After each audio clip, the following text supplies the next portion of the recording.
What are you, a yoga person, Spider-Man? Here, your feet aren't supposed to go like that. They're supposed to stand upright, you know?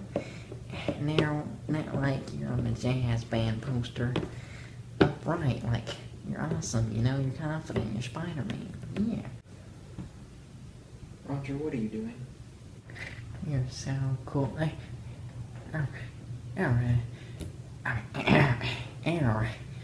Hey man, just in here playing with my Spider-Man action figure.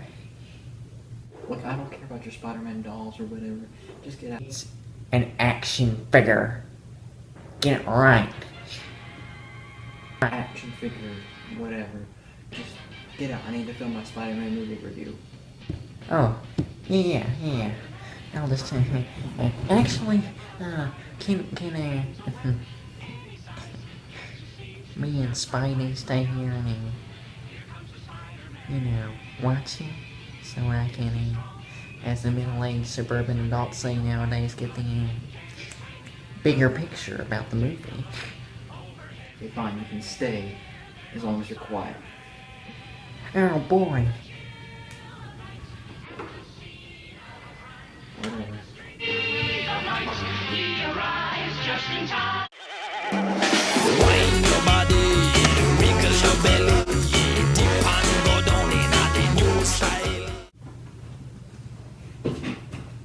Welcome back to Flicks with Joe. Anyways, but in all seriousness, guys, welcome back to Flicks with Joe. Today's movie we'll be talking about is Spider-Man Homecoming. This movie is directed by James Watts, stars Tom Holland, Michael Keaton, and Zendaya. And this movie, excluding it from being a superhero movie for a moment, and just saying movies in general, did it beat Baby Driver? No, it didn't. This movie did not come close to beating Baby Driver. I gave that movie a 10 out of 10. I'll share with you my score at the end of this review, but it didn't come close. What I want to start off with in this movie review is talking about the positives. This is the funniest Spider-Man movie ever made. Like, the quippy one-liners from Spider-Man are hilarious. There's a lot of fun, witty banter between Peter and his friend Ned in high school, which the high school aspects of this movie they did actually pretty realistically this time. And there were so many funny moments with Peter and Ned in high school situations and moments. Those were just hilarious. They had me dying in my seat half the time. They had just such great chemistry, Peter and Ned did, and it was hilarious. This is the funniest Spider-Man film I've ever seen. That's one huge positive I can take away from this movie, is it's the funniest Spider-Man movie I've ever seen. And another positive I have to say is Tom Holland as Spider-Man is the best Spider-Man we've had to date.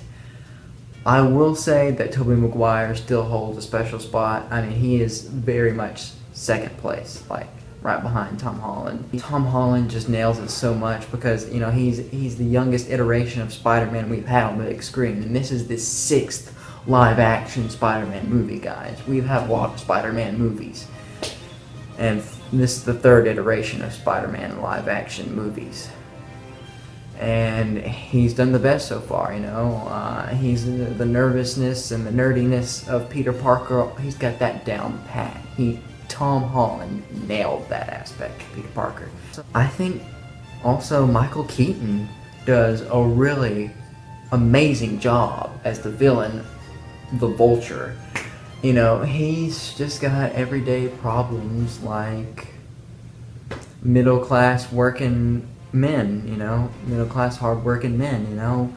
He got gypped and now he's going down a different path, and because of this midlife crisis that he's gone through, and you know, he just kind of finally snapped. And you know, an ordinary person, given the right circumstances and all the pressure they can be under, can snap. And I really liked what they did with his character. He was very menacing, and just ooh, every time he was on screen, it chills down your spine, especially the conversations he has with Peter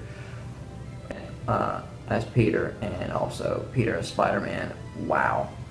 And also the action in this movie is actually pretty good. I mean, it's not the best, but it's sort of like choppy, just a little bit of action. I have to say it's just a little choppy here and there.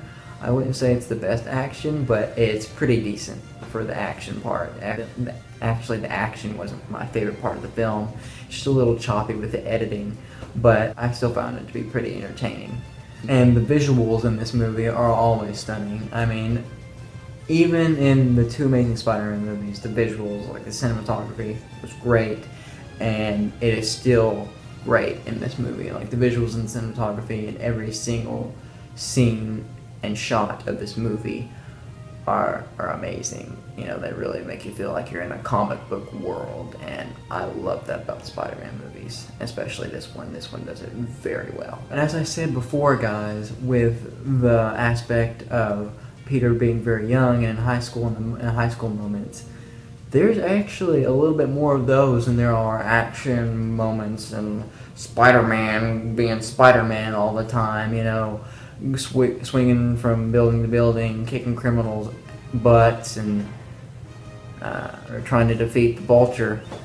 There's more just down-to-earth high school moments between Peter and his friends, and I actually like those moments a lot, and there's a lot of them in the movie, and I thought it was good filmmaking and good storytelling in the way they took more time with actually Peter being in high school than they have in the previous films in this Spider-Man movie, and I really like that aspect. And as for the cons, like I said, some of the editing and the action scenes were a little choppy here and there, which I didn't really like that much. Thought they could have been done a little bit better, and the action sequence could have been a little bit better choreographed, but they were fine. They were pretty decent for action sequences and still kind of entertaining. But besides that, guys, Spider-Man Homecoming is a very good time. And a side note, it may look like Iron Man is in the movie a lot. He's not. Just trust me here. It's not Iron Man 4. It's very much focused on Spider-Man, even when Tony's on screen. So, yeah. Tony is just there to progress the plot along, and I think they did it. And I think they did his parts very well. Anyways, guys, I'm going to give Spider-Man Homecoming 8 webs out of 10 webs. Anyways, guys, I'll see you on the next film adventure. Don't forget to like, comment, and subscribe. Savvy. Alright, guys. See you guys later for my War of the Planet of the Apes movie review coming next weekend. See ya.